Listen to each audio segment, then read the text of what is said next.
बेटा class.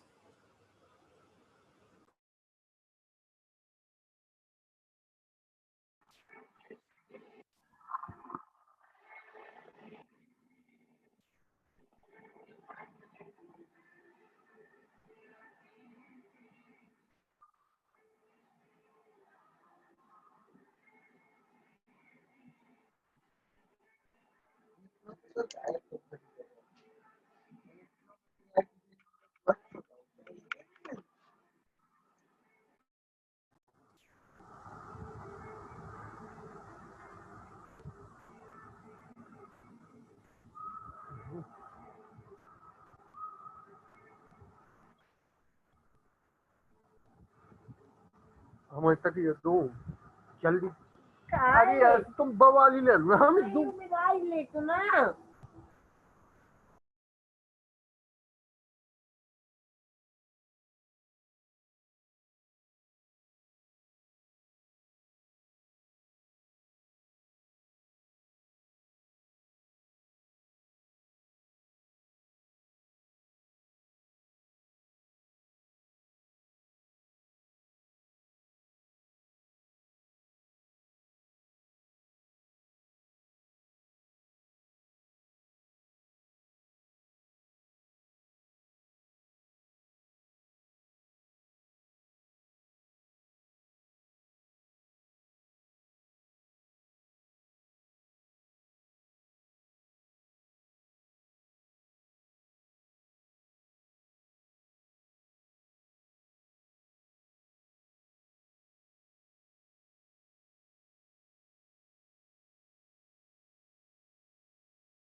Good evening, everyone.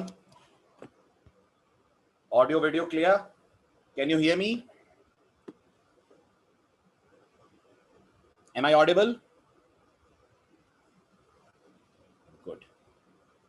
चलिए तो आगे कंटिन्यू करते हैं। आज लास्ट लेक्चर में हमारा डिस्कशन जेडीबीसी की 7 प्रॉब्लम्स डिस्कस करके फिनिश हुआ था, राइट। प्रॉब्लम्स और भी है जेडीबीसी में, खाली 7 ही नहीं है, बट ये वो मेजर प्रॉब्लम्स हैं जिनके सॉल्यूशन के तौर पे आपको हाई मिनट मिला है। और भी प्रॉब्लम्स हैं, हाई मिनट उन्हें भी सॉल्व करेगा, जिससे आप धीरे धीरे सीखेंगे। चलिए फिलहाल लेट्स कंटिन्यू फर्दर। अब अगर आपको इन सारी दिक्कतों, इन सारी प्रॉब्लम्स को सॉर्ट आउट करना है, तो in the field of Java ये कहा जाता है कि आप rather than directly using JDBC, आप यूज करिए कोई ना कोई ओआरएम फ्रेमवर्क, कोई ना कोई ओआरएम टूल। हम इसमें से जो फ्रेमवर्क या टूल यूज कर रहे हैं दैट इज बेसिकली हाइबरनेट। इस बारे में भी मैं आपसे आगे बात करूंगा कि कभी फ्रेमवर्क बोलते हैं, कभी टूल बोलते हैं, एक ही चीज है या इनमें अंतर है? तो डेफिनेटली अंतर है। लोगों का अपना अपना व्यू पॉइंट है। कुछ लोग इसे टूल बोलते हैं, कुछ लोग इसे फ्रेमवर्क बोलते हैं, है ना। अपना अपना नजरिया है। थोड़ा सा प्रैक्टिकल कर लें, एक आध एग्जाम्पल प्रैक्टिकली देख लें, फिर इस पॉपुलर इंटरव्यू क्वेश्चन का जवाब लेंगे कि हाइबरनेट एक टूल है कि हाइबरनेट एक फ्रेमवर्क है। ठीक है, उसके लिए बात करनी पड़ेगी कोड को बेस बनाकर। तो कई बार स्लाइड में आपको टूल लिखा हुआ दिखेगा, कई बार फ्रेमवर्क दिखेगा। अभी दोनों को आप एक जैसा मानिए जब तक कि हम डिफरेंस ना देख लें। ठीक है, बिल्कुल इस पूरे कोर्स में एक्लिप्स यूज होगा शायद, बाकी आप नेटबीन्स से भी कर सकते हैं, इट हार्डली मैटर्स, क्योंकि हाइबरनेट अपनी तरफ से आपको कोई सेटअप नहीं दे रहा है। सिर्फ कुछ जार फाइल्स हैं जिन्हें आप डाउनलोड करेंगे, अनजिप करेंगे और हाइबरनेट आपके कोड के साथ काम करने लगेगा। तो आप एक्लिप्स यूज करिए, नेटबीन्स करिए, इंटेलिजे करिए, कुछ मत करिए, सीधे क्लास पाथ में सेट कर दीजिए हाइबरनेट की जार फाइल्स और डायरेक्टली नोटपैड से चलाइए, वो भी चलेगा। But what will be using is Eclipse. Fine, चलिए बढ़े आगे। डन। चलिए अब ओआरएम क्या है? ऑलरेडी 2 दिन से आप पढ़ रहे हैं, 2 लेक्चर से पढ़ रहे हैं। ओआरएम अपने आप में एक सॉफ्टवेयर है जो आपको कुछ इस तरीके का मैकेनिज्म देता है कि आप डायरेक्ट अपनी जावा क्लास के ऑब्जेक्ट्स को एसोसिएट कर देते हैं, रिलेट कर देते हैं, मैप कर देते हैं with the backend tables, with the backend database, ताकि आपको सिर्फ ऑब्जेक्ट दिखें, आपको टेबल नहीं दिखेगी, ना एसक्यूएल दिखेगी, कुछ नहीं दिखेगा। सारे ऑपरेशंस आप ऑब्जेक्ट पे करेंगे और हाइबरनेट इन ऑपरेशंस को ट्रांसलेट करेगा आपके बैकएंड डेटाबेस के ऊपर, राइट? तो क्योंकि आप ऑब्जेक्ट को टेबल से रिलेट कर पा रहे हैं, आप ऑब्जेक्ट पे एक्शंस ले रहे हैं, एक्शंस टेबल पे होंगे। और गौर करिएगा, कोई टेबल पे एक्शन लेगा तो उसका रिफ्लेक्शन आपके ऑब्जेक्ट पे भी पड़ेगा। ध्यान देना, कोई टेबल पे एक्शन लेगा तो उसका रिलेशन, उसका रिफ्लेक्शन आपके ऑब्जेक्ट पे भी पड़ेगा। इसी को बोलते हैं अपन मैपिंग। मैपिंग का दूसरा नाम क्या हो सकता है, गेस करिए? मैपिंग का दूसरा नाम क्या हो सकता है, गेस करिए प्लेन इंग्लिश में? If anyone can tell me, what can I say to the word mapping? This mapping is nothing but alternatively you can say it is synchronization. गौर करिएगा, सिंक्रोनाइजेशन जावा वाला नहीं, synchronization normal word, right? Synchronization मतलब connectivity. आपके objects connect हो जाएंगे with tables. जो actions आप टेबल्स पे लेंगे उनका इफेक्ट आपको ऑब्जेक्ट पे दिखेगा और वाइस वर्सा। तो इसका मतलब हम ऑब्जेक्ट को अपडेट करेंगे तो टेबल की रो अपडेट हो जाएगी? यस, 100% हो जाएगी। हम ऑब्जेक्ट में डेटा डालेंगे तो टेबल में इंसर्ट हो जाएगा?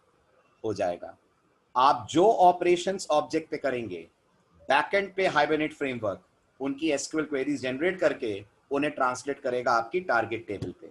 और क्योंकि हाइबरनेट मैप कर रहा है ऑब्जेक्ट को टेबल से, इसलिए अपन बोल रहे हैं ORM फ्रेमवर्क एक तरह का सिंक्रोनाइजेशन देता है between our objects and backend tables, right? Is the point clear to all? चलूं आगे? ठीक है। खाली सिंक्रोनाइजेशन ही नहीं देता, ये तो वो हो गया जो अपन ने पढ़ लिया, आपके ऑब्जेक्ट की स्टेट को सेव करता है। खाली स्टेट ही सेव नहीं करता, बल्कि बार बार मैं बोल रहा हूं, आपको ऑब्जेक्ट्स और टेबल्स के बीच में रिलेशनशिप एस्टैब्लिश करके भी देता है। इन अदर वर्ड्स, जो रिलेशनशिप दो ऑब्जेक्ट्स के बीच में है उनको वो डिपिक्ट कर देगा बैकएंड पे दो टेबल्स के बीच में।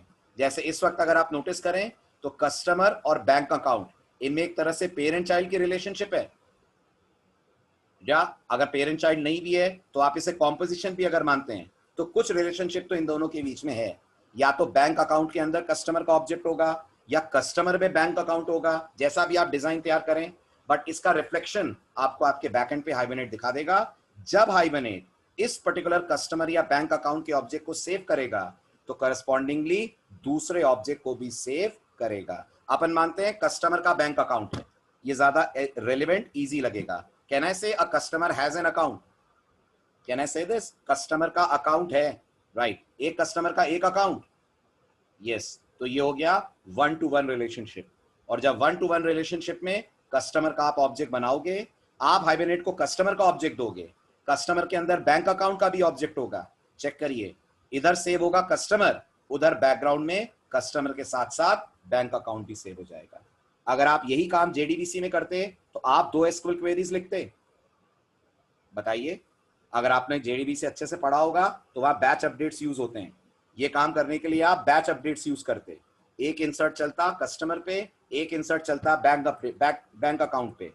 बट हाइबरनेट के अंदर आप इंसर्ट कस्टमर को कीजिए, बैंक अकाउंट उसके साथ अपने आप इंसर्ट होगा, राइट? अब इंसर्ट नहीं हुआ तो कैसे हैंडल करना है, वो सारे प्रोविजन भी हाइबरनेट ने आपको दिए हैं। ये भी मत सोचिएगा सर कस्टमर इंसर्ट हो गया, बैंक अकाउंट के इंसर्ट होने में कोई एक्सेप्शन आ गई तब हाइबरनेट आपको रोल बैक करने का भी प्रोविजन देगा। बिल्कुल पूरा ट्रांजैक्शन मैनेजमेंट देगा। आप जब कहेंगे तब फाइनली कस्टमर और बैंक अकाउंट का डेटा टेबल के अंदर फाइनली कमिट होगा। कमिट समझते हैं? कमिट समझते हैं? परमानेंट सेव होना, that is the meaning of the word commit.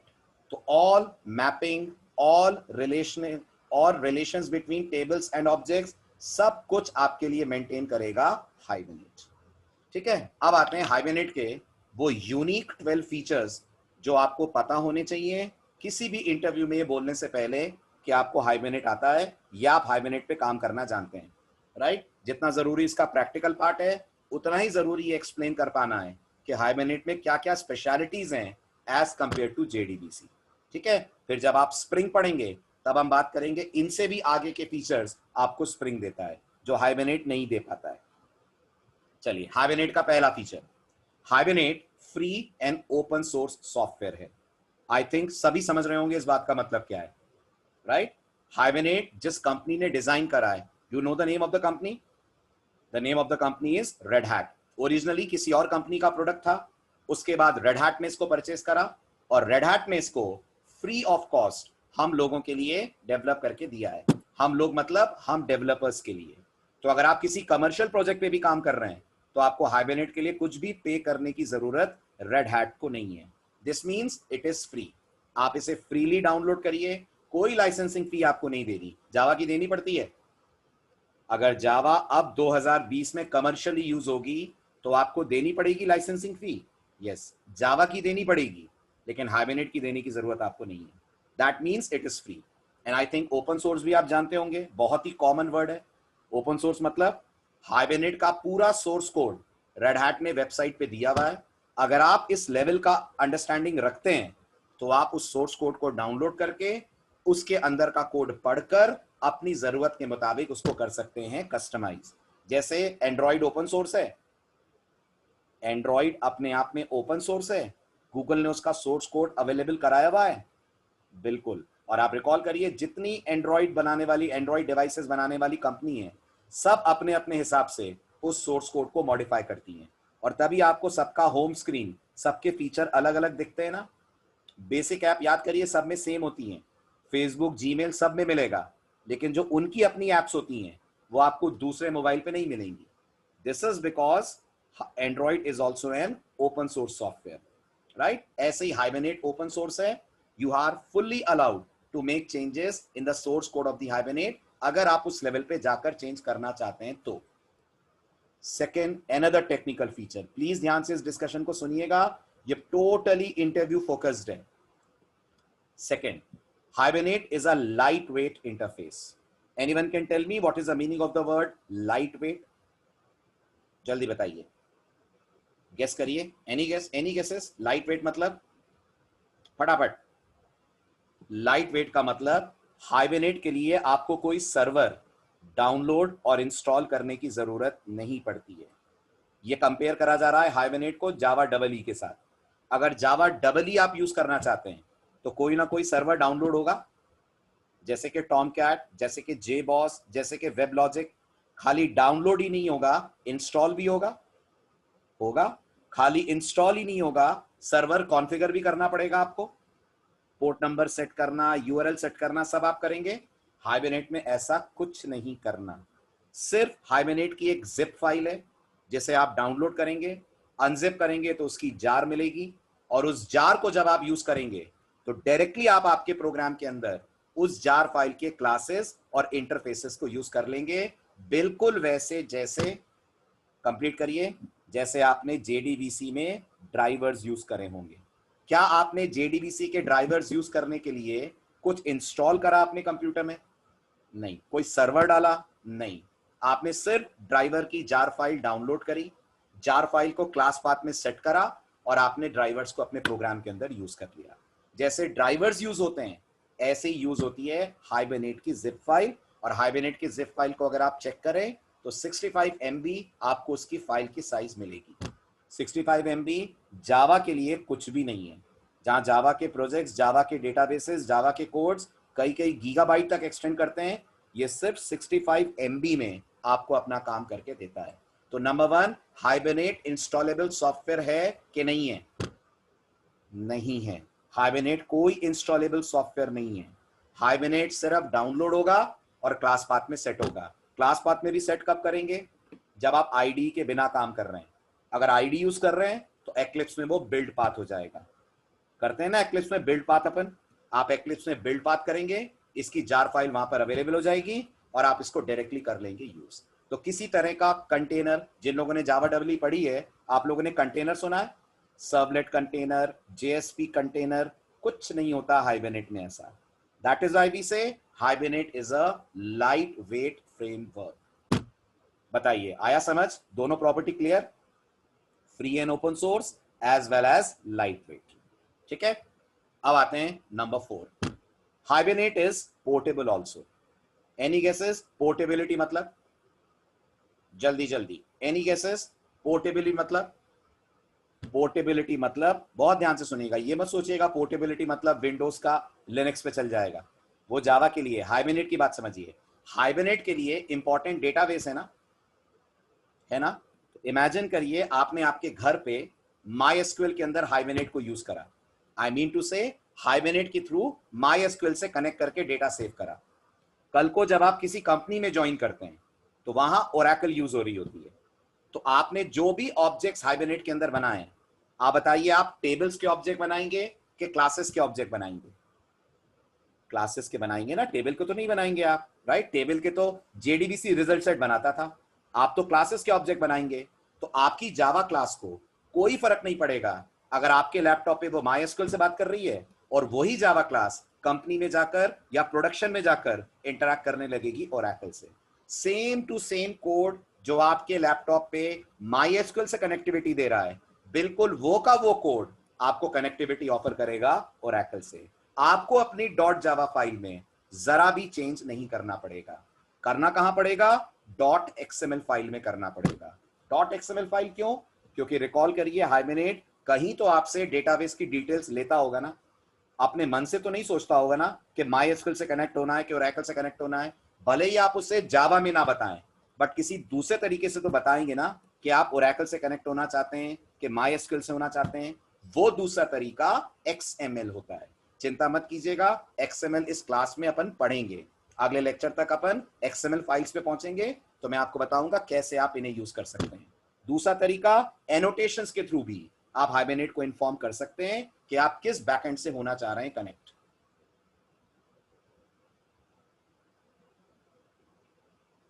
हाँ, सब कुछ कंट्रोल हो जाएगा अभिमन्यु। ओरेकल 8, ओरेकल 9, ओरेकल 10 सब सपोर्टेड है। सबके लिए हाइबरनेट के पास अलग अलग फैसिलिटीज अवेलेबल है। जब आप कोड देखेंगे ना तब आप इस बात को समझेंगे। दोनों इसमें एनोटेशंस भी आएगा संभव। एनोटेशंस के बिना तो हाइबरनेट की नॉलेज अधूरी है, क्योंकि जो XML का स्टाइल है वो धीरे धीरे खत्म होता जा रहा है। आने वाले दिनों में XML हट जाएगी, क्या बचेगा? सिर्फ एनोटेशंस बचेंगे। अभी दोनों सपोर्टेड हैं, ठीक है? इनफैक्ट तीनों थे। कभी कोई एक टाइम था जब हाइबरनेट में तीनों सपोर्टेड थे। तीसरा कौन था? प्रॉपर्टीज फाइल भी सपोर्टेड थी। अब प्रॉपर्टीज फाइल खत्म हो गई, प्रॉपर्टीज फाइल की जगह ले ली है XML ने, बट एनोटेशंस नाम का कॉन्सेप्ट हमेशा से था और आगे भी रहेगा, राइट? चलें आगे। ओके, तो हाइबरनेट एक पोर्टेबल फ्रेमवर्क है। आप हाइबरनेट का कोड फिलहाल MySQL से कनेक्ट करने के लिए लिख रहे हैं, आगे चलकर आप इसे कनेक्ट कर लेंगे with Oracle. Yes yes Harish, बिल्कुल बिल्कुल आ गए। बहुत सारे काम करते हैं एनोटेशंस, आप देखिएगा किस किस लेवल पे वो यूज होंगे आपके कोड के अंदर। ओके, आगे बढ़े, बट अभी नहीं। सबसे पहले हम XML यूज करेंगे, उससे आपको आइडिया लगेगा कि करना क्या होता है हमें कनेक्टिविटी लेने के लिए। फिर उनकी जगह अपन यूज करेंगे एनोटेशंस। ठीक, चलिए next point, supports non invasive programming, another very technical term for the interview purpose. Can anyone explain me? Yes Rajat, Hibernate can talk to 100 databases simultaneously. बस आपको उतनी डेटाबेस को कॉन्फ़िगर करना पड़ेगा, अपने मन से बात नहीं करेगा। अगेन रजत, मैं आपके नोटिस में डालना चाहूंगा, आप रिस्पॉन्सिबल होंगे, हम रिस्पॉन्सिबल होंगे हाइबरनेट को ये बताने के लिए कि आप मल्टीपल डेटाबेस से कनेक्ट करना चाहते हैं। ओके, हाइबरनेट को कोई इश्यू नहीं है, it can communicate with n number of databases parallelly. चलिए अब आ जाइए वापस मेन पॉइंट पे, सपोर्ट्स नॉन इन्वेजिव प्रोग्रामिंग। ये वर्ड सुना है, पहली बार सुन रहे हैं? ये वर्ड सुना है कि पहली बार सुन रहे हैं? पहली बार सुन रहे होंगे, ठीक है। चलिए मैं आपको 2 मिनट देता हूं, आप पढ़िए फिर अपन डिस्कस करते हैं। पढ़िए नॉन इन्वेजिव प्रोग्रामिंग क्या होती है, और आप मुझे बताना इन्वेजिव प्रोग्रामिंग के एग्जाम्पल्स। हाइबरनेट नॉन इन्वेजिव है, पढ़ लीजिए नॉन इन्वेजिव क्या है, फिर आप मुझे बताना इन्वेजिव प्रोग्रामिंग का एग्जाम्पल कोई देखा है क्या आपने? पढ़िए आराम से।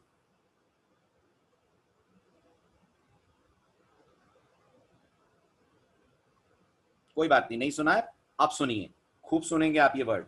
स्प्रिंग पढ़ेंगे, स्प्रिंग में भी आपको नॉन इन्वेजिव वर्ड सुनने को खूब मिलेगा। कुछ समझ आया हरीश? Very good. चलिए अब मैं पूछूं छोटा सा सवाल, एक सबने पढ़ लिया? राइट। फर्स्ट लाइन ये कह रही है आप हाइबरनेट में क्लासेस बनाएंगे ना, मेन एम तो यही है कि क्लास बनाई जाए, और ये क्लास का जो ऑब्जेक्ट है वो टेबल से कनेक्ट होगा, करेक्ट? अब जब आप हाइबरनेट में अपनी क्लास बनाएंगे तो हाइबरनेट आपको फोर्स नहीं करता कि आप अपनी क्लास को किसी की डिराइव बनाएं, किसी की डिराइव बनाए ही बनाएं, ऐसा हाइबरनेट आपसे नहीं कहता। थोड़ा सा दिमाग पे जोर डालिए तो याद आएगा आपको, जावा में कई एग्जांपल्स आपने ऐसे पढ़े हैं जहां आपको किसी को इनहेरिट करना कंपलसरी होता है, पढ़े हैं ना? याद करिए अपनी खुद की एक्सेप्शन क्लासेस कैसे बनाते हैं, जवाब मिलेगा किसी एक्सेप्शन क्लास को इनहेरिट करके। जावा में थ्रेड्स कैसे बनाते हैं, जवाब मिलेगा थ्रेड क्लास या रनेबल को एक्सटेंड या इंप्लीमेंट करके। और अगर आप जेडबल जानते हैं सर्वलेट्स कैसे बनाते हैं, सर्वलेट इंटरफेस को इंप्लीमेंट करके या उसकी चाइल्ड क्लासेस को एक्सटेंड करके। कुछ ना कुछ जावा में आपको करना पड़ता है अगर आपको कोई एक्सेप्शन बनानी है खुद की, अगर आपको अपने खुद के सर्वलेट्स बनाने हैं, या अगर आपको अपने खुद के थ्रेड्स बनाने हैं। तो जब टेक्नोलॉजी आपको मजबूर करे कि तुम्हारा कोड नहीं चलेगा जब तक तुम इस पर्टिकुलर क्लास को इनहेरिट नहीं करोगे या इस इंटरफेस को इनहेरिट नहीं करोगे, तब तक कोड काम नहीं करेगा, तो हम मानते हैं टेक्नोलॉजी इनवेजिव है, टेक्नोलॉजी इनवेजिव है। और अगर टेक्नोलॉजी आपको ये फ्रीडम दे कि आपको किसी को इनहेरिट करने की जरूरत नहीं है, तो हम मानते हैं टेक्नोलॉजी नॉन इनवेजिव है। अब दूर का सोचिए और मुझे बताइए इसका बेनिफिट क्या हुआ अगर हम कह रहे हैं हाइबरनेट नॉन इनवेजिव है। सोचिए, कंपनी लेवल पे सोचना, एक स्टूडेंट की तरह मत सोचना, think at the company level. नहीं सरीश, बैकपोर्टिंग भी नहीं, मैं तो कह रहा हूं क्या हाइबरनेट के अलावा और ORM फ्रेमवर्क्स हैं? होंगे? क्या इस बात की पॉसिबिलिटी है कि आप जिस कंपनी को ज्वाइन करें वो हाइबरनेट की जगह कोई और ORM फ्रेमवर्क यूज करे? है पॉसिबिलिटी? या प्रोजेक्ट जो सेकंड आपके पास आए वो हाइबरनेट की जगह दूसरे ORM फ्रेमवर्क के लिए आए, तो जो फर्स्ट प्रोजेक्ट में आपने क्लासेस बनाई हैं वो आप मानते हैं सेकंड प्रोजेक्ट में काम आ जाएंगी? आ जाएंगी, क्योंकि वो किसी हाइबरनेट की क्लास या इंटरफेस को इनहेरिट नहीं कर रही हैं, वो एज इट इज दूसरे फ्रेमवर्क के अंदर इंपोर्ट हो जाएंगी, यूज हो जाएंगी। आया समझ? जबकि आप रिकॉल करिए ये बात सर्वलेट्स के लिए बोल सकते हैं? नहीं बोल सकते हैं। सर्वलेट जैसी अगर कोई और टेक्नोलॉजी आ जाए और आप वहां सर्वलेट क्लासेस को लेकर जाएं तो नहीं चलेगी, क्योंकि याद कीजिए अगर सर्वलेट्स पढ़ा है तो आप टॉमकैट के इंटरफेस, टॉमकैट की क्लास HTTP सर्वलेट को कर रहे होते हैं अपनी क्लास के अंदर इनहेरिट कर रहे होते हैं, इसलिए आप चेंज नहीं कर सकते। आप जावा की बात करिए, चलिए आपने जावा में कोई क्लास बनाई, उसने जावा में किसी क्लास को इनहेरिट करा, कल को जावा की जगह आप C# पे जा रहे हैं, आप कभी देखिएगा जावा और C# का सिंटेक्स ऑलमोस्ट सेम होता है, ऑलमोस्ट सेम होता है, लेकिन आपकी ये क्लास C# में नहीं चलेगी। क्यों नहीं चलेगी? क्योंकि यहां वो जावा की जिस क्लास को इनहेरिट कर रही है वहां पर C# में उस क्लास का नाम चेंज हो गया होगा। आ रही है मेरी बात समझ? यानी जब टेक्नोलॉजी चेंज होती है तो क्या हम X टेक्नोलॉजी की क्लासेस Y टेक्नोलॉजी में ले जा सकते हैं? ले जा सकते हैं अगर X टेक्नोलॉजी इनवेजिव है, नॉन इनवेजिव है, सॉरी, नहीं ले जा सकते हैं अगर X टेक्नोलॉजी अपने आप में इनवेजिव टेक्नोलॉजी है। तो सर्वलेट्स इनवेजिव हैं? सर्वलेट्स इनवेजिव हैं, डेफिनेटली सर्वलेट्स इनवेजिव हैं, लेकिन हाइबरनेट, स्प्रिंग और स्ट्रट्स का 2.x ऑनवर्ड्स वर्जन, सारे के सारे वर्जन्स नॉन इनवेजिव माने गए हैं। आया समझ? क्लियर हुआ पॉइंट? राइट? इसका मतलब जो इन्वेजिव टेक्नोलॉजीज होती हैं वो कहती हैं हमारे साथ रहो और जीवन भर साथ नहीं छोड़ना, ऐसा? जस्ट लाइक हस्बैंड वाइफ, जो इन्वेजिव टेक्नोलॉजी होती है they are just like husband wife, right? Right? और जो नॉन इन्वेजिव है वो कैसी हैं? गर्लफ्रेंड, फर्स्ट ईयर में कोई और, सेकेंड ईयर में कोई और, ठीक? तो वही गिफ्ट जो पहली गर्लफ्रेंड को दी थी वो दूसरी के भी काम आएगी? हाँ आएगी। हाँ, गिफ्ट का मतलब है क्लासेस, जो आपने क्लासेस फर्स्ट फ्रेमवर्क में बनाई थी वो एज इट इज सेकंड में काम आ जाएंगी। Why? Because framework is non invasive. आया समझ? हाँ, वापस लेनी पड़ेगी ना, बिल्कुल। तो जब रिश्ता ही टूट गया तो गिफ्ट क्या करेगी रखकर? ठीक, चले आगे। चलिए next, third point,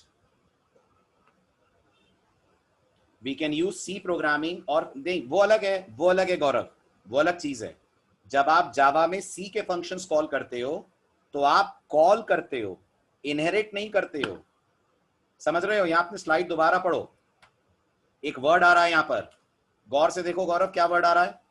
extend word आ रहा है यहां पर। जब आप जावा से सी के फंक्शंस कॉल करोगे तो कुछ एक्सटेंड वगैरह नहीं करना है आपको, आपको सीधे जीनी टेक्नोलॉजी यूज करनी है। Very good. मम्मी ये नहीं पूछ रही है क्या पढ़ रहे हो, मम्मी पूछ रही है सर को कैसे पता।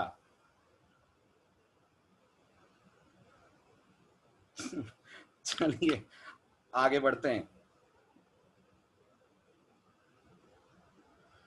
ठीक, नेक्स्ट अब आते हैं reduces programmers effort. Next part आता है हाइबरनेट का। प्रोग्रामर्स के एफर्ट्स हाइबरनेट कम कर देगा डेफिनेटली। अगर आप इस लेवल की प्रोग्रामिंग एसक्यूएल में करते हैं तो आप मानते हैं आपको अच्छी खासी एसक्यूएल पढ़नी पड़ेगी, कंस्ट्रेंट्स लगाना आना चाहिए, सीक्वेंस बनाना आना चाहिए, वो सारी चीजें आपको आनी चाहिए। ये सब कुछ आपके लिए हाइबरनेट करेगा। और किस स्टाइल में करेगा? जावा स्टाइल में। आप जो भी करेंगे जावा के स्टाइल में करेंगे, राइट? आपको अपनी तरफ से कुछ करने की जरूरत नहीं है। एसक्यूएल लेवल पे आपका पूरा एसक्यूएल कोड हाइबरनेट लिखेगा, आप जावा में काम करेंगे और हाइबरनेट उसे ट्रांसलेट करेगा इनटू एसक्यूएल। सो प्रोग्रामर का काम लाइट वेट हो गया, प्रोग्रामर का काम लाइट वेट हो गया। Very good. अब एक और एडवांस फीचर हाइबरनेट का, ये तो आपने देख ही लिया, हाइबरनेट इनहेरिटेंस सपोर्ट करता है। अभी बात कर रहे थे हम बेस और डिराइव का ऑब्जेक्ट सेव करेंगे तो बेस का भी सेव होगा। आपने बैंक और कस्टमर वाला एग्जांपल समझा तो आपने देखा है हाइबरनेट एसोसिएशन भी सपोर्ट करता है। मतलब एक कस्टमर का एक अकाउंट अपन मान सकते हैं, तो आप कस्टमर सेव करेंगे तो बैंक अकाउंट भी सेव होगा। आपने जावा में कलेक्शंस पढ़े हैं कलेक्शंस, तो आपने एरे लिस्ट का नाम सुना है, राइट? क्या ऐसा हो सकता है आप कोई क्लास ऐसी बनाएं जिसमें array list as a data member use हो? बताइए, ऐसा पॉसिबल है? हाँ है। इमेजिन करिए आप एक ऑनलाइन क्विज बना रहे हैं, इमेजिन करिए आप एक ऑनलाइन क्विज बना रहे हैं। तो अगर आप ऑनलाइन क्विज में क्वेश्चन नाम की क्लास बनाते हैं तो एक क्वेश्चन के मल्टीपल चॉइस के लिए आंसर्स मल्टीपल हो सकते हैं। Can one question have 4 answers? आप रिकॉल करिए, जब मल्टीपल चीजें रखनी होती हैं तो जावा रिकमेंड करती है ना कि आप कलेक्शंस यूज करें। ठीक, मतलब आपकी क्लास के अंदर आपने एरे लिस्ट रखी हुई है। कभी सोच कर देखिए जेडीबीसी में कितना मुश्किल है, अगर क्लास में एरे लिस्ट है और एरे लिस्ट का डेटा आपको डेटाबेस में डालना है तो आपको एरे लिस्ट से डेटा पहले पुल करना पड़ेगा ना, गेटर वेटर कॉल करके सारा डेटा आप निकालेंगे तब जाएगा टेबल में। हाइबरनेट कहता है आप उसको क्वेश्चन क्लास दे दीजिए और आप ये बता दीजिए कि क्वेश्चन क्लास के अंदर जो कलेक्शन है वो टेबल के कौन से कॉलम से कनेक्ट होना है। तो जैसे ही इस कलेक्शन का डेटा डेटाबेस के पास जाएगा, हाइबरनेट ये पूरा डेटा स्टोर कर देगा टेबल के कॉलम के अंदर। आपको एज अ प्रोग्रामर कलेक्शन से डेटा निकालकर टेबल में पहुंचाने की जरूरत नहीं है। यानी ना सिर्फ हाइबरनेट मैपिंग करता है क्लास और टेबल के बीच में, हाइबरनेट मैपिंग कर सकता है कलेक्शंस और टेबल के कॉलम्स के बीच में। आ रहा है समझ? हो रहा है क्लियर? ऐसे रिकॉल करिए, अगर आपने कलेक्शंस पढ़े हैं तो हैश मैप पढ़ा है, पढ़ा होगा। इट्स क्वाइट पॉसिबल आप अपनी क्लास के अंदर हैश मैप क्लास का ऑब्जेक्ट यूज करें। हैश मैप में भी मल्टीपल वैल्यूज होंगी ना, की वैल्यू पेयर्स होंगे ना, की वैल्यू पेयर। तो जब हैश मैप में की वैल्यू पेयर्स होंगे और आप उन्हें डेटाबेस के अंदर स्टोर करेंगे तो यहां भी पूरा डेटा ऑटोमेटिकली हैश मैप कर देगा टेबल में सेव। आपको एज अ डेवलपर कुछ करने की जरूरत नहीं है। हुआ क्लियर?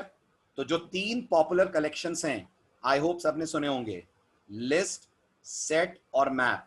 क्लासेस हैं इंटरफेसेस हैं? क्लासेस हैं इंटरफेसेस हैं? इंटरफेसेस हैं।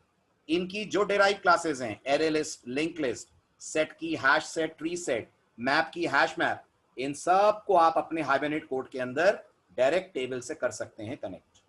सो hibernate has very very good support for collections, composition and inheritance.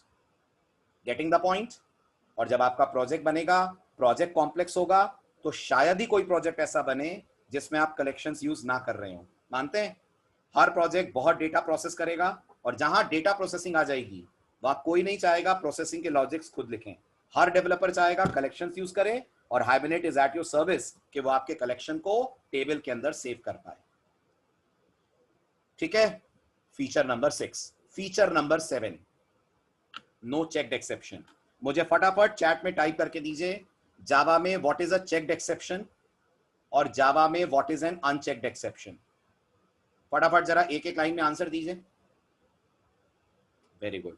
Checked exceptions वो होती हैं जिन्हें हैंडल करना कंपलसरी होता है, इन्हें आपको कंपलसरीली हैंडल करना पड़ता है। और क्या लगाना पड़ता है? इनको हैंडल करने के लिए लगाना पड़ता है try and catch. Correct. Unchecked exceptions वो होती हैं जिन्हें हैंडल करने का कोई कंपल्शन जावा आपको नहीं देती है। हाइबरनेट में कोई चेक्ड एक्सेप्शन नहीं है। हाइबरनेट आपसे कभी नहीं कहता कि आप प्रोग्राम में मजबूरी में ट्राई कैच लगाएं। ऑफ कोर्स ट्राई कैच लगाना अच्छी बात है, लगाना भी चाहिए, लेकिन फाइनल प्रोडक्ट में ना, जब आप प्रोग्राम को बनाते हैं, जब उसकी डीबगिंग करते हैं, उस वक्त आप चाहें तो ट्राई कैच हटाकर फास्ट डेवलपमेंट कर सकते हैं। तो हाइबरनेट का ये मानना है अगर प्रोग्रामर चाहे तो जैसे आप इग्नोर कर सकते हैं array index out of bounds exception, जैसे आप इग्नोर कर सकते हैं नल पॉइंटर एक्सेप्शन, इनका कैच नहीं भी लगाएंगे तो आपका कोड कंपाइल रन हो जाएगा। ऐसे ही हाइबरनेट में डेटाबेस से बात करते वक्त अगर कोई ट्राई कैच नहीं होगा तो भी आप कम्युनिकेट कर लेंगे। आया समझ? लेकिन हम लोग ऐसा करते नहीं है, ये अच्छी प्रैक्टिस नहीं है, ये भी मानते हैं आप। अल्टीमेटली तो एक्सेप्शन आएगी, और अगर आ गई एक्सेप्शन और आपने कैच नहीं करा तो मानते हैं कोड टर्मिनेट हो जाएगा, है ना। तो अगर आप यूजर फ्रेंडलीनेस की बात करें तो ये फीचर आप अवॉइड कर सकते हो और हम करेंगे। लेकिन अगर आप यूजर फ्रेंडलीनेस को थोड़ी देर के लिए रोक दें तो यूजर तक तो फाइनल प्रोडक्ट जाएगा ना, उसके पहले तो आप उस प्रोडक्ट को डिजाइन करेंगे। और जब आप डिजाइन कर रहे हैं तो अपने प्रोडक्ट की टेस्टिंग के दौरान आप चाहें तो ट्राई कैच अवॉइड कर सकते हैं। आया समझ? क्लियर हुआ? राइट।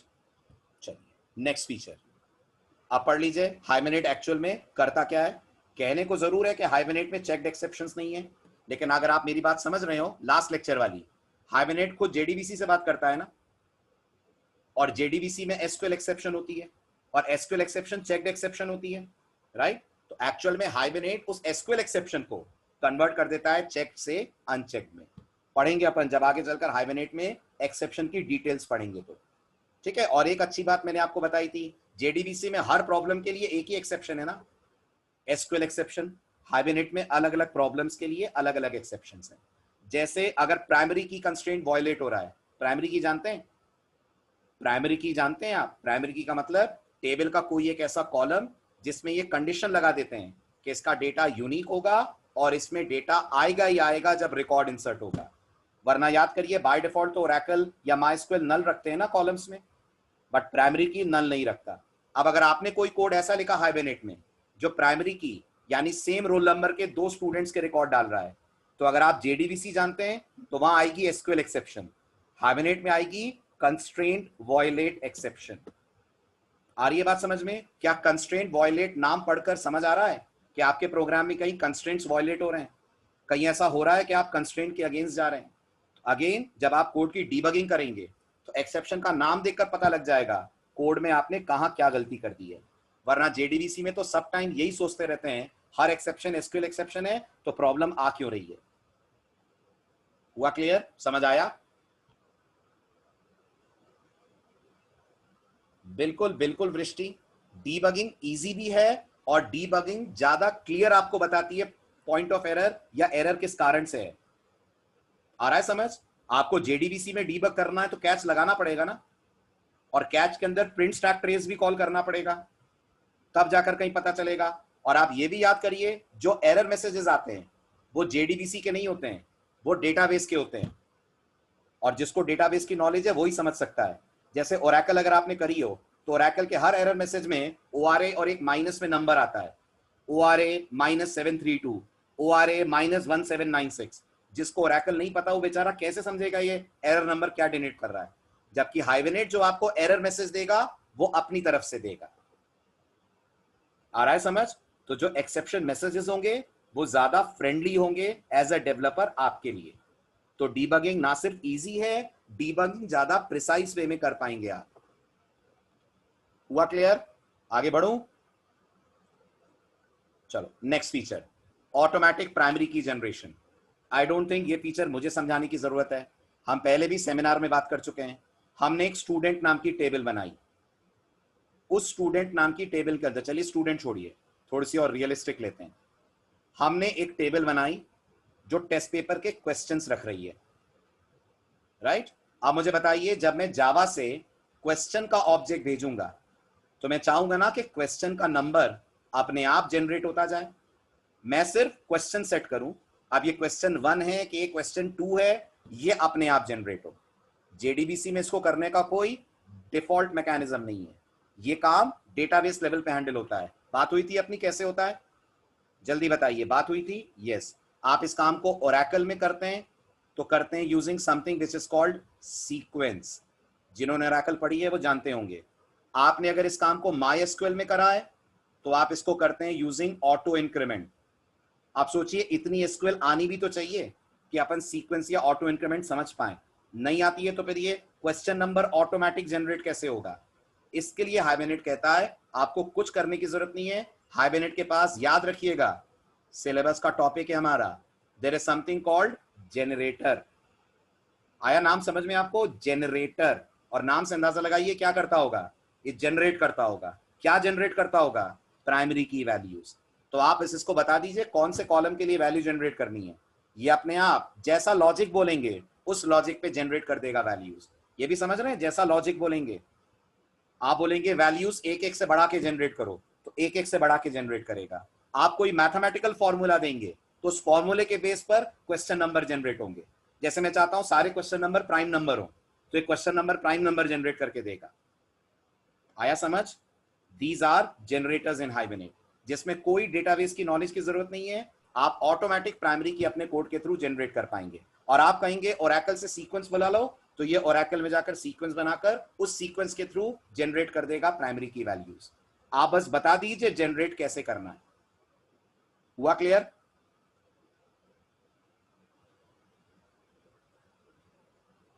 यस, बिल्कुल बिल्कुल बिल्कुल कंपैरेटर जैसे। बस कंपैरेटर कंपेयर करता है, बट कंपैरेटर का तो लॉजिक फिर भी अपन लिखते हैं। या तो कुछ चीजें फिक्स हैं वो आप यूज कर ले तो आपको उतना भी नहीं लिखना पड़ेगा। ओके गौरव? सो हाइबरनेट आपको फैसिलिटी देता है कि वो आपके लिए प्राइमरी कीज जनरेट करेगा, जो एक बहुत बड़ा सरदर्द होता है जब हम फ्रंट एंड से बैक एंड को डेटा भेजते हैं और आईडी वैल्यूज का हमें अंदाजा नहीं होता। तो पहले हमको पता करना पड़ता है बैक एंड पे टेबल में कौन सी लास्ट आईडी थी, फिर उस लास्ट आईडी में +1 करते हैं, तब जाकर अगली आईडी जनरेट होती है। हाइबरनेट आपको इस टेंशन से अलूफ कर देता है, आपके लिए आईडी खुद जनरेट कर देता है, राइट? नेक्स्ट, अभी बताइए, दुनिया में सारे डेटाबेसेस एसक्यूएल बोलते हैं, एसक्यूएल समझते हैं, एसक्यूएल में बात करते हैं, यस। लेकिन आपने देखा होगा ना, हर डेटाबेस का अपना एसक्यूएल डायलेक्ट होता है। डायलेक्ट समझते हैं? जैसे इंडिया, सबसे बढ़िया एग्जांपल आप लीजिए, इंडिया में अधिकतर स्टेट्स में हिंदी बोली जाती है, बोली जाती है, लेकिन हिंदी बोलने का लहजा, शब्दों का मतलब, वर्ड्स बदल जाते हैं। अपने एमपी में हाउ चलता है, राजस्थान में हासा चलता है, राइट? है दोनों ही हिंदी के डायलेक्ट्स। तो आप नोटिस करिए, जैसे हिंदी के डायलेक्ट्स हैं, हाँ, मुंबई में अपुन चलता है, ठीक, बिल्कुल सही। तो जैसे हिंदी के डायलेक्ट्स हैं, ऐसे एसक्यूएल के डायलेक्ट्स होते हैं। जैसे मैंने आपको एग्जांपल दिया था, अगर आपको MySQL से एक लिमिटेड सेट ऑफ रोज बुलानी है तो MySQL बोलता है लिमिट यूज करो, बोलता है। ओरेकल बोलती है अगर आपको लिमिटेड सेट ऑफ रोज बुलानी है तो आप रो नम यूज करो। हाइबरनेट कहता है कुछ यूज मत करो। हाइबरनेट कहता है आप मेरी क्वेरी लैंग्वेज यूज कर लो और मेरी क्वेरी लैंग्वेज के बेसिस पर आप डेटाबेस इंडिपेंडेंट वे में अपनी क्वेरीज लिख सकेंगे। आ रहा है समझ? पॉइंट क्लियर हो रहा है सभी को? राइट? तो हाइबरनेट आपको डेटाबेस इंडिपेंडेंट क्वेरी लैंग्वेज देता है, और आप मानते हैं ये कुछ हद तक जावा से मैच करती होगी, क्योंकि अल्टीमेटली ये प्योर क्वेरीज नहीं देगी आपको, आप जावा स्टाइल में इस क्वेरी लैंग्वेज को लिखेंगे, तो ये एसक्यूएल और जावा का मिक्सचर होगी, ये भी मानते हैं, ठीक है? वो आप देखिएगा जब इसका सिंटेक्स देखेंगे तो ये एसक्यूएल का हल्का सा सिंटेक्स यूज करती है, बाकी मेनली ये जावा का यूज करती है पार्ट। मतलब आप कह सकते हैं ये ऑब्जेक्ट ओरिएंटेड एसक्यूएल बन गई। Can I say this? HQL, HQL is object oriented version of SQL, जो आपको हाइबरनेट ने दिया है और हर फ्रेमवर्क देता है। अगर आपने JSP पढ़ा हो तो JSP आपको ऐसी एक लैंग्वेज देता है जिसका नाम होता है EL, जिसका फुल फॉर्म होता है एक्सप्रेशन लैंग्वेज, जिससे आप वेब पेज पे आउटपुट जनरेट कर पाते हैं। ऐसे ही जब आप स्प्रिंग पढ़ेंगे, स्प्रिंग अपनी क्वेरी लैंग्वेज आपको देगा। ऐसे हाइबरनेट अपनी क्वेरी लैंग्वेज आपको दे रहा है ताकि आप डेटाबेसेस से डेटाबेस इंडिपेंडेंट वे में बात कर पाए। आया पॉइंट नंबर 9 समझ? हुआ clear? Right. Next, automatic table creation, another very important feature of hibernate. अब आप रिकॉल करिए, आपने जेडीबी से बढ़िया सा कोड लिख के तैयार करा, राइट? डेटाबेस में रिकॉर्ड, इंसर्ट, अपडेट, डिलीट सबका कोड लिखा, बट बैकएंड पे वो टेबल ही गायब है जिस टेबल से आपके इस कोड को इंटरैक्ट करना है। पहली ही लाइन पे आ जाएगी एक्सेप्शन जब बैकएंड में टेबल ही नहीं है तो, राइट? फिर क्या करना पड़ेगा? फिर आप मुझे कह सकते हैं सर दो ऑप्शंस हैं, या तो बैकएंड पे लॉगिन करके टेबल बनाएं, और या अगर आपने जेडीबीसी पढ़ा हो तो जेडीबीसी में भी टेबल बन सकती है अपने आप, या हमें क्रिएट टेबल लिखना पड़ेगा? हमें लिखना पड़ेगा, हमें क्रिएट टेबल कमांड लिखना पड़ेगा। हाइबरनेट कहता है जब आप मेरी XML फाइल बनाओगे, हाइबरनेट में बहुत इंपॉर्टेंट रोल इस XML फाइल्स का होता है। अगला लेक्चर इसी पे हमारा, मेक श्योर बिल्कुल मिस ना हो। हाइबरनेट कहता है जब आप मेरी ये XML फाइल बनाओगे तब मुझे बता देना कि अगर टेबल नहीं है तो क्या करना है, एक्सेप्शन देनी है या टेबल जनरेट करनी है, राइट? अगर आप कहेंगे टेबल जनरेट करनी है तो हाइबरनेट आपके लिए ऑटोमेटिकली टेबल जनरेट कर देगा, राइट? हाँ, इको, किसी ने अपना माइक ऑन करा हुआ है, प्लीज माइक ऑफ कर लीजिए, थैंक यू। तो हाइबरनेट आपसे कहेगा, अगर आप कहेंगे, अब तो इको नहीं हो रहा, सही है? अब तो अगर आप कहेंगे तो हाइबरनेट टेबल का क्रिएट टेबल कमांड जनरेट कर देगा। तो आप मानते हैं फिर एक्सेप्शन नहीं आएगी? नहीं आएगी। टेबल भी बनाएगा, बाकायदा टेबल में कॉलम्स बनाएगा, उनकी डेटा टाइप सेट करेगा, सब कुछ करेगा। That is hibernate can generate DDL commands automatically. Hibernate can generate DDL commands automatically, yes it can generate, लेकिन बाय डिफॉल्ट नहीं। समझ रहे हैं ना? कहना पड़ेगा, कहेंगे तब करेगा, अपने मन से नहीं करेगा। और कहेंगे कहां, जावा में? नहीं, XML में कहेंगे। जब हम इसकी XML फाइल रेस करेंगे, डिजाइन करेंगे, तब अपन इसको बताएंगे इसको DDL जनरेट करने हैं कि नहीं करने। That is 10th important feature of Hibernate. Next, Hibernate support करता है caching. Everyone please tell me what is caching. आपने अगर लास्ट लेक्चर अटेंड करा हो तो इसी से वर्ड निकला है हाइबरनेट। जल्दी बोलिए, what is caching? Caching is preserving the data. जो डेटा आ रहा है उसको प्रिजर्व करके रख लेना, बिल्कुल, स्टोरिंग द डेटा। और फायदा इसका ये है कि जब आप नेक्स्ट टाइम रिक्वेस्ट डालेंगे तो डेटाबेस से पूरा कम्युनिकेशन ना करके हाइबरनेट अपने कैश से आपको डेटा सर्व करके दे देगा। ऑफ कोर्स मेमोरी ज्यादा लगती होगी, ऐसा करते होंगे तो हाइबरनेट के ऊपर मेमोरी का लोड पड़ता होगा, हाँ, लेकिन क्वेरी का रिस्पॉन्स टाइम, ऑपरेशंस का रिस्पॉन्स टाइम क्विक हो जाता है। और हाइबरनेट एक कैश बाय डिफॉल्ट करता है, उसे हम बोलते हैं फर्स्ट लेवल कैश। एक कैश आपके कहने पे करता है जिसे हम बोलते हैं सेकंड लेवल कैश। आ रहा है समझ? डीबी में चेंज हुआ तो यहां रिफ्लेक्ट होगा, बिल्कुल उसी के लिए तो सेकंड लेवल कैश है। सब आगे की बात है, तो लास्ट में आएगा कैशिंग। जब हाइबरनेट एंड हो रहा होगा ना, तब आप कैशिंग सीखोगे, राइट? लेकिन सीखोगे जरूर, ये बात समझना आप। ऐसे ही आप रिकॉल करिए, आपका ब्राउजर कैश करता है। जब आप कोई वेबसाइट खोलते हैं तो ब्राउजर उसका URL कैश कर लेता है, तभी आप देखते होंगे जो अनविजिटेड साइट्स है वो ब्लू में आती हैं, जो विजिटेड साइट्स हैं उनके लिंक का कलर पर्पल हो जाता है, क्योंकि वो कैश साइट है। अगर आप थोड़ा बहुत वेब टेक्नोलॉजी समझते हो तो CSS फाइल्स को भी ब्राउजर कैश कर लेते हैं, CSS फाइल्स को भी ब्राउजर कैश कर लेते हैं। तो जब वो Amazon पे विजिट करते होंगे तो Amazon की CSS फाइल को ब्राउजर कैश कर लेता है। फिर आप Amazon के किसी भी पेज पे जाते हैं तो ब्राउजर को सर्वर से कैश फाइल बार बार बुलानी नहीं पड़ती। जो ब्राउजर की मेमोरी में फाइल है CSS वाली, वो उसी की कैशिंग के थ्रू बाकी पेजेस पे CSS इफेक्ट दिखा देता है।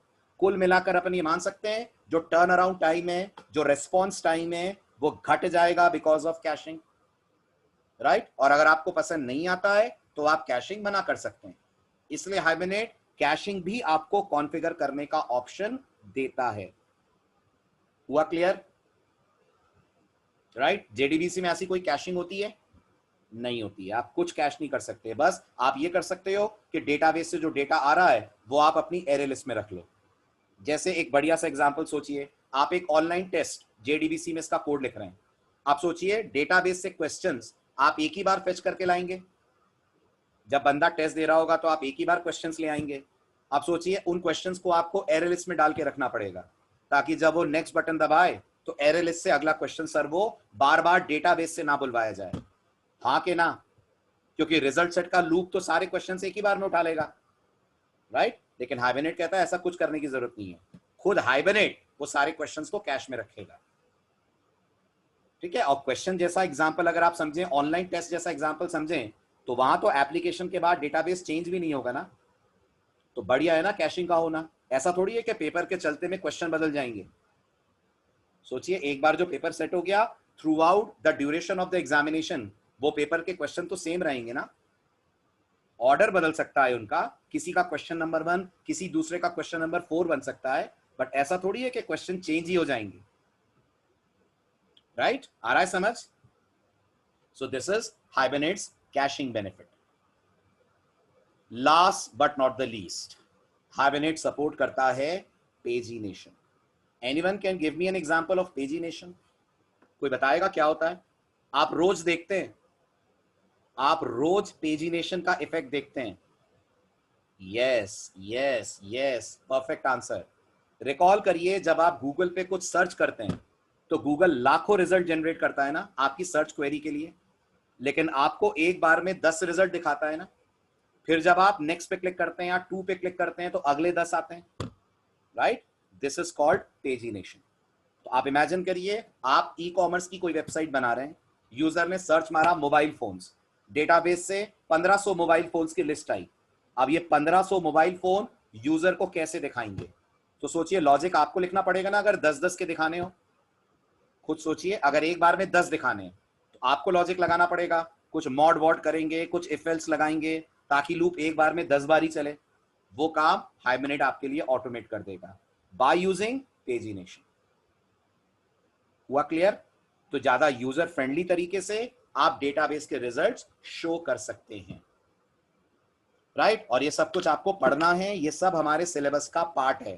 पेजिनेशन भी पढ़ना है, कैशिंग भी पढ़नी है, ऑटोमेटिक डीडीएल जनरेशन भी करवाना है, सब कुछ करना है अपन को। इसलिए सारी प्रॉपर्टीज आपको इतनी डिटेल में मैं समझा रहा हूं। नहीं होता सुमित, जेडबलई में पेजिनेशन नॉर्मल टेक्निक से नहीं होता, आपको उसके लिए वेंडर का सपोर्ट लेना पड़ता है, ठीक है? बढ़े आगे, चलिए नेक्स्ट। अब बात करते हैं हाइबरनेट में प्रॉब्लम क्या है। जहां तक प्रॉब्लम की बात है, हाइबरनेट में एक ही प्रॉब्लम है, और मैं आपको रोज बताता हूं। हाइबरनेट स्लो है, राइट? स्पीड वाइज स्लो है, और होगा भी ना। जब इतने सारे काम करेगा तो कुछ तो मेमोरी लेगा, कुछ तो बाय डिफॉल्ट काम करेगा, जिसे बोलते हैं बूटस्ट्रैपिंग करना। अगले लेक्चर में आप इसका मतलब भी समझेंगे। क्या करता है हाइबरनेट? डेटाबेस से बात करने से पहले बूटस्ट्रैपिंग करता है। बूटस्ट्रैपिंग वर्ड का मतलब समझते हैं? कंप्यूटर्स में बहुत कॉमन वर्ड है। जब आप कंप्यूटर ऑन करते हैं तो आप मानते हैं ऑपरेटिंग सिस्टम मेमोरी में लोड होता है? होता है। कौन ऑपरेटिंग सिस्टम को मेमोरी में लोड करता है? ऑपरेटिंग सिस्टम भी तो एक सॉफ्टवेयर है, वो मेमोरी में कैसे आ जाता है? बाकी सॉफ्टवेयर्स को ऑपरेटिंग सिस्टम लाता है, ऑपरेटिंग सिस्टम को मेमोरी में कौन लाता है? तो बिल्कुल बेसिक है ये कंप्यूटर साइंस का। आई होप आपके कॉलेज में आपको पढ़ाया गया हो। ऑपरेटिंग सिस्टम को मेमोरी में लाता है बूटस्ट्रैप लोडर। कौन होता है बूटस्ट्रैप लोडर? बूटस्ट्रैप लोडर एक प्रोग्राम होता है। कहाँ रहता है? आपके हार्ड डिस्क के 0th सेक्टर में रहता है। आपके, अरे कर्नल तो ऑपरेटिंग सिस्टम का ही पार्ट है, कर्नल में कहां से रहेगा? आपके हार्ड डिस्क के 0th सेक्टर में रहता है। तभी आपने देखा है हार्ड डिस्क खराब हो जाती है तो ऑपरेटिंग सिस्टम भी बूट नहीं होता। फिर आपको एक्सटर्नल हार्ड डिस्क लगानी पड़ती है जिसमें ऑपरेटिंग सिस्टम की फाइल होनी चाहिए, राइट? ये वर्ड वहां से आया है, बूटस्ट्रैपिंग। तो आपका कंप्यूटर बूटस्ट्रैप का भरपूर यूज करता है। जब कंप्यूटर ऑन आप करते हैं तो हार्ड डिस्क के 0th सेक्टर में एक छोटा सा कोड होता है जो ऑपरेटिंग सिस्टम को पुल करता है और मेमोरी में लोड करता है। और इसका सी लैंग्वेज में वायरस बनाते हैं लोग। कभी नेट पे सर्च मारिएगा बूटस्ट्रैप वायरस। सबसे खतरनाक वायरस कंप्यूटर का अगर होगा तो बूटस्ट्रैप वायरस होगा। जब कंप्यूटर बूट ही नहीं हो पाएगा तो सोचिए एंटीवायरस भी नहीं डल पाएगा। कुछ नहीं हो पाएगा। तो वो जो बूटस्ट्रैप स्ट्रक्चर होता है उस पर आप अटैक कर सकते हैं सी लैंग्वेज के कोड के थ्रू। ऐसे हाइबरनेट कुछ बूटस्ट्रैपिंग करता है, और इस बूटस्ट्रैपिंग में हाइबरनेट को समय लगता है। कुछ ऑब्जेक्ट्स इनिशियलाइज करता है, कुछ कैशेस तैयार करता है, जिसके थ्रू कम्युनिकेशन आपका स्मूथ हो जाए। आ रही है बात समझ? लेकिन ये जो समय हाइबरनेट लेता है ये आपके नोटिस में तब आता है जब आप बहुत बड़ा प्रोजेक्ट हैंडल कर रहे हो। बहुत बड़ा समझ रहे हैं? हजारों रिकॉर्ड्स का कोड आप लिख रहे हो, तब जाकर आपके नोटिस में ये 5, 10 या 15 सेकंड का डिले आएगा। जो कोड्स आप लिखते हैं उनमें आपको इतना डिले नोटिस में नहीं आएगा, लेकिन जो बहुत बड़े प्रोजेक्ट्स होते हैं उनमें कहीं जाकर आपको नोटिस में आएगा कि डिले हो रहा है और हाइबरनेट थोड़ा सा टाइम ले रहा है। बट डजंट मैटर, अगर टाइम कंज्यूम करके हमारे प्रोग्राम में एफर्ट्स हमारे कम हो जाते हैं, 95% काम हमारा कम हो जाता है, तो कोई दिक्कत नहीं है हाइबरनेट को 15 सेकंड देने में। मानते हैं? कोई इशू नहीं है। और 15 सेकंड हर बार नहीं लेगा, जस्ट बूट होगा तब लेगा, उसके बाद काम फास्ट चलेगा। जब फर्स्ट टाइम होगा, क्योंकि बूटिंग एक ही बार होती है ना, बूटिंग तो एक ही बार होती है ना, कंप्यूटर तो एक ही बार आप बूट करते हैं, उसके बाद जब बंद करते हैं तभी दोबारा बूट करते हैं, राइट? इसी तरह से हाइबरनेट वो जब 10-15 सेकंड लेगा वो फर्स्ट एग्जीक्यूशन पे लेगा। Once the application is up, Hibernate को ज्यादा समय नहीं लगेगा डेटाबेस से कम्युनिकेट करने में। आया समझ? हुआ क्लियर? चलिए अब थोड़ी सी नॉन टेक्निकल बात कर लेते हैं। ये भी पता होना चाहिए जो पढ़ रहे हैं वो किसने बनाया, कब आया, लेटेस्ट वर्जन कौन सा है, वगैरह वगैरह। तो कब बनाया का जवाब है 2001 में बना। हाइबरनेट 2001 में लॉन्च करा गया था, राइट? ये वो टाइम था जब हम लोगों ने एससीए में जावा स्टार्ट की थी। 2001 में हम लोगों ने जावा पढ़ाना शुरू करा था, उस टाइम हाइबरनेट लॉन्च हुआ था, राइट? हाइबरनेट बनाने का क्रेडिट जिनको जाता है उनका नाम है मिस्टर गेविन किंग, राइट? उसके बाद इन्होंने हाइबरनेट दे दिया, हाइबरनेट एक कंपनी को सेल आउट कर दिया, दैट इज रेड हैट। और आज 2003 में रेड हैट ने ले लिया इसको, बिल्कुल वैसे जैसे गूगल ने एंड्रॉइड के साथ करा है। गूगल का प्रोडक्ट नहीं है ना एंड्रॉइड, क्या है? नहीं है। Android is a product of Andy रूबिन्स। एक बंदा है जिसका नाम है एंडी रूबिन्स, उसने एंड्रॉइड बनाया था। गूगल ने एंड्रॉइड परचेस करा, एंडी रूबिन्स को अपनी कंपनी में जॉब दी, एंडी रूबिन्स को चीफ टेक्नोलॉजी ऑफिसर बनाया एंड्रॉइड वाले डिपार्टमेंट का, और फिर एंडी रूबिन्स और उसके फ्रेंड्स की हेल्प से गूगल ने एंड्रॉइड को प्रमोट करना स्टार्ट करा। ऐसे ही रेड हैट हाइबरनेट को प्रमोट करती है, बट रेड हैट हाइबरनेट का ओरिजिनल क्रिएटर नहीं है। हाइबरनेट ओरिजिनली गेविन किंग और उनके फ्रेंड्स ने मिलकर बनाया था, साइरस टेक्नोलॉजीज नाम की एक कंपनी में बैठकर। साइरस टेक्नोलॉजीज में ये लोग काम करते थे, वहां बैठकर उन्होंने इसको डिजाइन करा, उसके बाद रेड हैट ने ले लिया, और आज की तारीख में आप इसको रेड हैट जो जेबॉस नाम का सर्वर भी बनाती है उस पर्टिकुलर कंपनी की साइट से करेंगे डाउनलोड, राइट? लेटेस्ट वर्जन कौन सा है?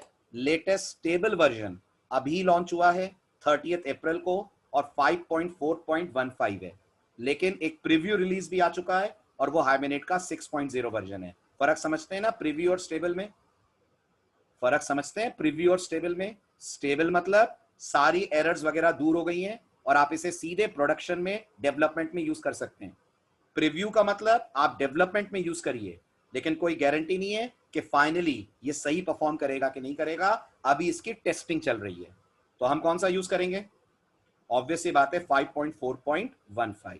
6.0 नहीं कर सकते क्योंकि रिस्क है उसमें, क्योंकि उसकी अभी टेस्टिंग चल रही है, ठीक है? 5.4.15 की जगह 5.4.10 भी चलेगा।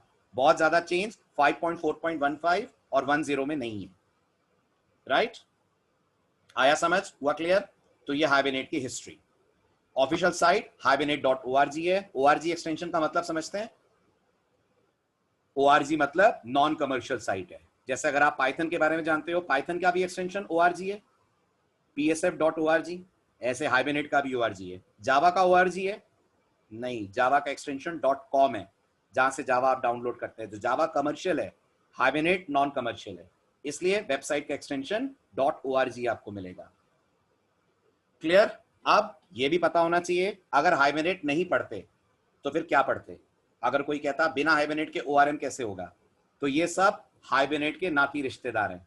आप ये भी कह सकते हैं ये हाइबरनेट के कॉम्पिटिटर्स हैं, राइट? कौन कौन है?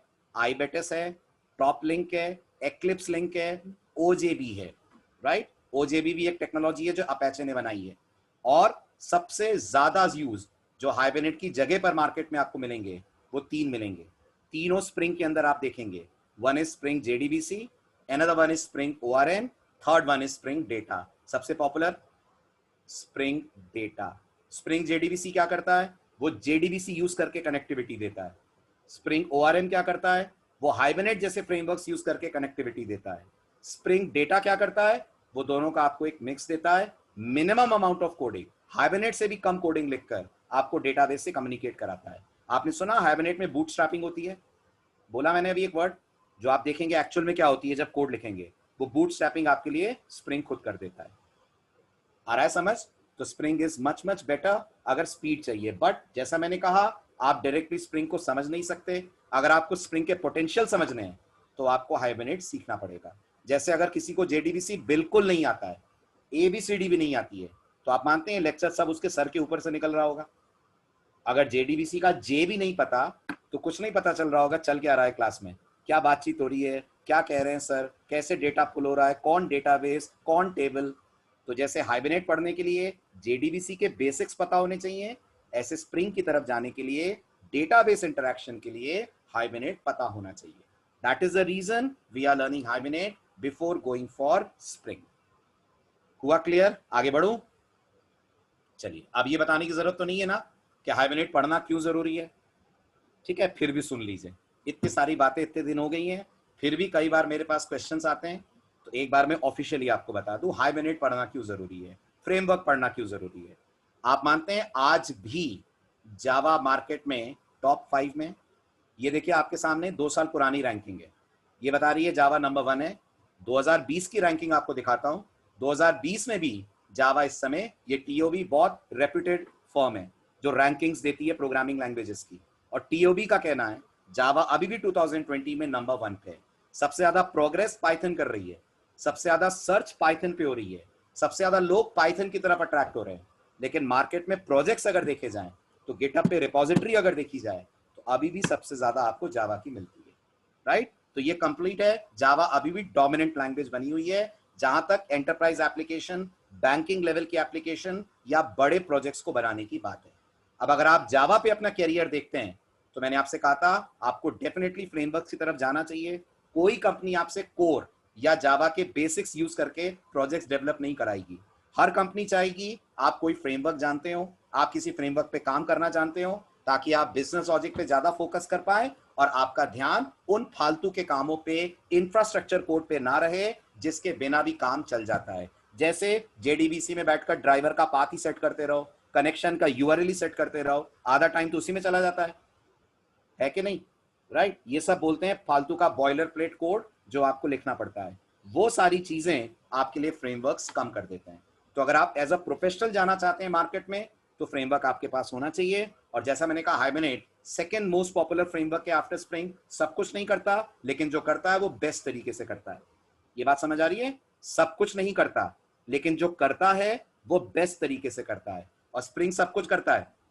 याद करिए लास्ट लेक्चर, स्प्रिंग आपके एप्लीकेशन के तीनों लेयर पे रह सकता है.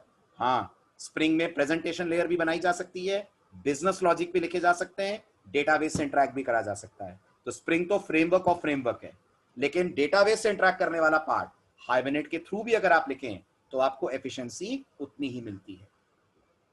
हुआ क्लियर? ये सारे लिंक्स हैं, स्लाइड में आपसे शेयर कर ही लूंगा. आप आराम से इन लिंक्स पे जाकर देख सकते हैं इनके बारे में, क्या आर्टिकल्स कह रहे हैं, क्या कंपनीज कह रही हैं regarding these frameworks. Why Java is number 1 even if coding is easy in Python? Gaurav, there are lot many reasons for selecting a language. Security में Java number 1 है, right? Java ज़्यादा efficient तरीके से memory को handle करती है as compared to Python. बहुत सारी चीजें हैं. Java का database बहुत बढ़िया है. आप Python में पढ़ा है आपने database programming? Python की जो database programming है ना वो purest मानी गई है. इंडस्ट्री मानती है इससे घटिया तरीके से डेटाबेस से बात कोई नहीं कर सकता जितने बेकार तरीके से पाइथन डेटाबेस से बात करती है. It's very bad. कभी चेक करिएगा, नेट पे डालिएगा Python database connectivity versus JDBC. Drawback ही ड्रॉबैक दिखेंगे आपको पाइथन में. जैंगो अलग है, जैंगो अलग है हिमांशु. जैंगो ओआरएम देता है. मैं कोर पाइथन की बात कर रहा हूं, मैं जैंगो की बात नहीं कर रहा हूं. जैंगो तो इंप्रूवमेंट है उसका, मैं कोर पाइथन की बात कर रहा हूं. राइट? नहीं, उस पर कोई प्रोजेक्ट बनाना वेस्ट नहीं है निखिल. हर लैंग्वेज की अपनी स्ट्रेंथ और वीकनेस होती है. आप कैसे कह सकते हो कि आप एक ही फीचर के बेस पर लैंग्वेज को चूज करोगे? आप बताओ मुझे, क्या डेटाबेस के अलावा और चीजें नहीं है आपके प्रोजेक्ट में? क्या आपको नहीं लगता आपको अपने प्रोजेक्ट में हो सकता है डेटा को एनालाइज करना पड़े? क्या डेटा एनालिसिस में पाइथन बेटर नहीं होगी जावा से? लाइब्रेरीज पाइथन की बेटर नहीं होंगी क्या? होंगी ना। तो ऐसे नहीं चूज करते आप, अभी लैंग्वेज पढ़ो। ऐसे नहीं कह सकते आप कि जावा। एक बात मुझे कॉमन सेंस की बताओ यार, कैसा सवाल अपन फालतू के डिस्कशन में लगे हैं। अगर जावा बेस्ट होती, अगर पाइथन बेस्ट होती, तो हर कंपनी जावा नहीं यूज करती क्या? पूरी फॉर्च्यून 500 कंपनीज जावा पे काम नहीं करती क्या? आप इंदौर में जाकर देखो, आपको पीएचपी पे काम करती हुई मिलेंगी कंपनीज। देख लो, अभी जाकर आप जॉब साइट सर्च करो, आपको पीएचपी पे वैकेंसीज मिलेंगी। हर लैंग्वेज का अपना डोमेन है। और मैं फिर कहता हूं, वो प्रोजेक्ट देखकर डिसाइड होता है कि आप टेक्नोलॉजी या लैंग्वेज कौन सी यूज करोगे। आ रही है बात समझ?